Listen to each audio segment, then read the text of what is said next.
Welcome to another edition of the Hoop Scoop, brought to you by Red Raider Outfitter, the fans' favorite since 1975. I'm Jared Johnson, and Texas Tech fell to 10-10 overall, 0-8 in the Big 12 after the 76-61 home loss to West Virginia on Wednesday night.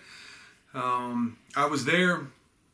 It was the first Big 12 game, home Texas Tech Big 12 game I'd been to this season. Of course, I went to Maui, went to several of the pre-conference games, but whether it was covering football, being out of town, whatever, I missed the previous home games, and I gotta say, I think I described this on the board, on the message board, on the Insider, on Inside the Red Raiders, as jarring, the experience last night, because while it wasn't a small crowd. I think the official announced attendance was over 11,000. There weren't 11,000 fans there, but still, that's a good number.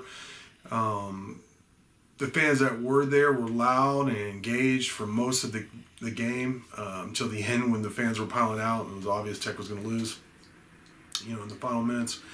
But the whole experience, first off, both Tech and West Virginia, neither one of them are good.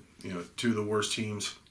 Well, Tech is the worst team in the Big 12. West Virginia is one of the 2 or 3 worst teams in the Big 12. So just to see Tech and West Virginia, when I had witnessed, over the years, so many good just battles between these two, really good programs here, especially recently, to see how far they had fallen was jarring. And then just the whole atmosphere of the USA was less than what I've come to expect over the last handful of years.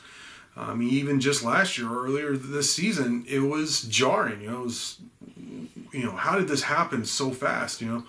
But that's where Texas Tech is. They are still winless in the Big 12. Now they'll take on LSU in the Big 12 SEC Challenge Saturday in Baton Rouge. I'll have a preview of that coming up in the next day or two, as the game is 1 p.m. Saturday, so it's coming up. But just looking at the game itself, why Texas Tech lost, they got off to a really good start. I believe it was 8-0 or 8-2. Kevin O'Banner was really good early. They did a good job of getting him the ball in some good spots. They got him an open layup on a lob, on a slip screen. It was a baseline cross screen that he slipped, and I think it was Pop Isaacs who fed him with a nice lob for an uncontested layup. It was a great start. And the team played really hard. It's one thing Mighty Joe and I both commented on, was like, hey, this team is playing hard, especially in the first half. But West Virginia out-rebounded Texas Tech by, it was ridiculous, a ridiculous margin. I believe the Mountaineers got almost 20 offensive rebounds on the night. They didn't shoot particularly well, but they made so many more threes than Tech, so that was a big difference as well. The Red Raiders shot better from the floor than the Mountaineers.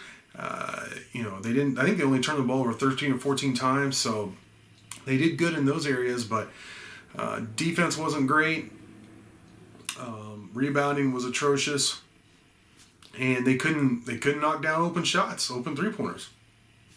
And their offense has had problems all year in terms of just getting the sets, finding good, consistently getting good shots for their players in the position they want. So, there was a lot of frustration coming away from the game. I asked Coach Adams after the game, why has the team so underperformed this season? And he fell on his sword. He took all the blame. He said the players are trying hard, they're good kids, and that, he didn't go into great detail about what how he's done a bad job at head coaching, but he fell on his sword.